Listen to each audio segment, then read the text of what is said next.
ও মা কি তুমি এনে বসে বসে কি করো? কি করি দেখস না তো কি করতেছি তুমি গোবর দিতে থাও কে? একে দিব তোর পোলা পানে মুইতে মাইতে তল করে ফেলাইছে নুজাইছে গেল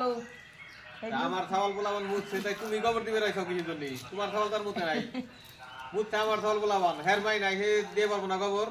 গোবর দিবার গেল তারা হাতে গন্ধ কয় গোবরের কে হে ভাত খায় না বাড়ি গোবর কি মাইকি দেয় না তোমার হাতে গন্ধ করবো না আমি তো বুঝা মানুষ বুড়ে মানুষ মানুষ নেই রে তুমি উঠো সাথে হিয়া হনি দেই গোবর দেয় না কি না দেয় তা আমি দেখতেছি ওই কি হইছে আমার ভাই রনে গোবর দিছা দিবার দিছা কিছু জন্য তাই কি গোবর দিবার দিছে তাই কি হইছে হে বুইরা মানুষ না গোবর দিলে কি হয় আমি এনে রানতেছি না এখানে এই আমুর দে গোবর দেওয়ার সময় আছে এখন আমি রানতেছি রোজা এসে গেল কইছি একটু গোবরটা একটু দেন তার জন্য তোমার কাছে আবার কইছে না গোবর দেওয়ার কথা নিজের মাই হইলি কি ই করছি তুই নিজের মাইলি কইছি চুলে বড় মা একটু বসেন আমি অনেক একটু দান কাম করি গোবর দেই তুই দুজন মানুষ কিসে কবি আমি তো এনে কাজই করতেছি